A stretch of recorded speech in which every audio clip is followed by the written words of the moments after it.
Hello everyone. Today I'm going to explain about the servant leadership. This presentation is by Khalaf K. Juma and it is supervised by Dr. Jeff Soderman. Okay, let's start. Slide number one. It says what is servant leadership, and what is servant leadership purpose at workplace? Well, servant leadership can be simply identified as leadership philosophy. This means that servant leadership is rather different than the traditional leadership, where the leader's main focus is on achieving the company's prosperity. But in servant leadership case, in this case, we do the opposite. We focus on enhancing the skills of the employees uh, step by step with the management as well. It means they are all working as one unit, working and to achieve the task desired by the company, but there are no classes. All the employees and the management are at the same level. And there are some objectives and goals for the servant leadership. A servant leader main objective is what? Number one, it says support opinion and thought diversity. What does this mean? This means that the leader is willing to give every single individual in the company the right to express his or her opinion. Number two, it says encourage leadership potential in others. This means that it is motivating them to develop a sense of leadership and improving personal skills within themselves. Number three, collaboration among employees. This means that cooperating among themselves to reach the desired goal. Number four, it says providing equality and serve justice in the group. Everyone has the same rights as the other, including the management as itself. This means that no one is better than the other. They are all in equal environment. Let's go to the next slide. How should a servant leader act to preserve order and balance within the group? Well, this is by only following simple steps, which is number one, being receptive. Being receptive means what? It means that the leader approves to accept any opinion from the staff members with high appreciation. In short, it means that being a good listener to the group. Number two, being visionary. This means that no matter how big the problem was, a good servant leader always, and I repeat, always finds a creative solution for it. Number three, it says endure responsibilities. Every good leader should endure a responsibility. This means not giving up to any task, and always maintaining the sanity within the group.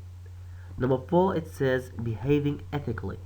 Well, always being that means always being fair and honest with the employees and choosing the rightful and best way to interact with the others. Slide number 3. It says ethical implication of servant leadership model. We found some ethical assumptions, some ethical implication within the model, and we extracted it. So in short, it says that servant leadership model concentrates highly on a leader with ethical integrity. Well, we all know that this actually basically means that an ethical leader always knows how to do the right thing, not being afraid of making the decision, even though even the, if the decision was unprofitable, as long as it is the right one. This model shows these characteristics specifically and clearly. and we can find it in within the model. Slide number 4. Within the servant leadership model, we found some strong and positive points that they were highly highlighted. For example, number 1 says servant leadership gives the leader the right for respect he or she deserves. This means that this is actually the result of providing a comfortable atmosphere for the staff members. These are the main positive points observed with the model. We can see that employees are motivated by observing the care they receive from the management. The main management, the leadership itself, provides the comfortable atmosphere, the best environment for the employees to work comfortably, to be relaxed within the workplace. Then the mutual trust between the management and employees can positively affect the behavior in dealing with customers. Well, when an employee sees that the management pays him the respect that he deserves, he will do the same to his clients or his customers. So this is a mutual trust and mutual benefit. It will benefit both the management to the employees and down to the customer. Now, slide number 5. Although we have some strong and positive points, but however, not all countries, not all countries can support this kind of leadership, because first of all, many leaders have not grown under this type of work philosophy, which makes it challenging for them to develop a sense of empathy.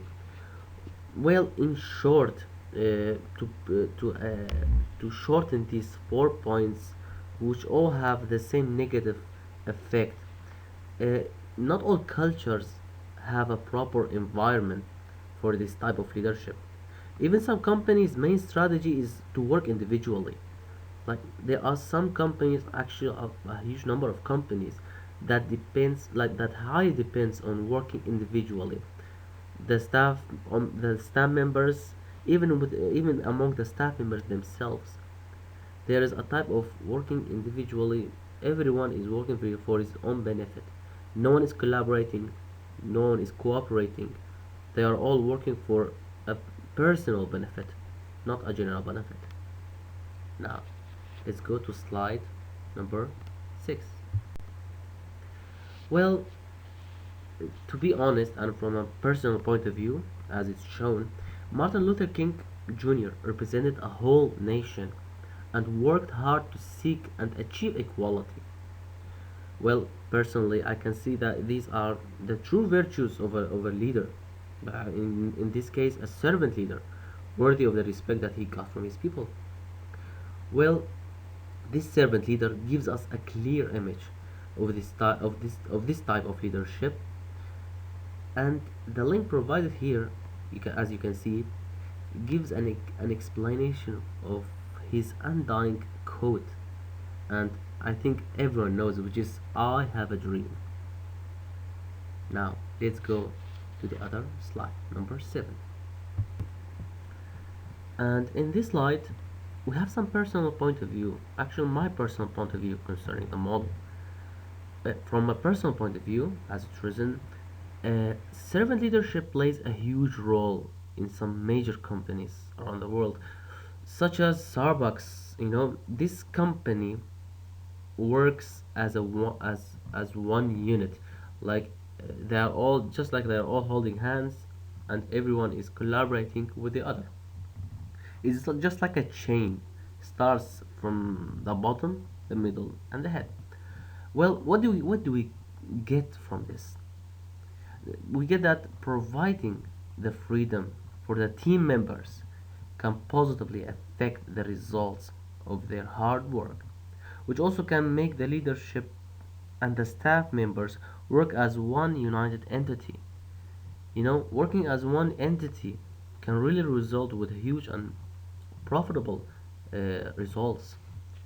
Now let's go back. Let's go forward for slide number 8. Well, this is somehow a conclusion, or we can say a summary of the servant leadership model. Uh, you know, leadership model presents the idea of putting personal desires and selfishness aside and start sharing power with the team members. Think of it like this: uh, as just like a car. A car has one engine and four wheels, right?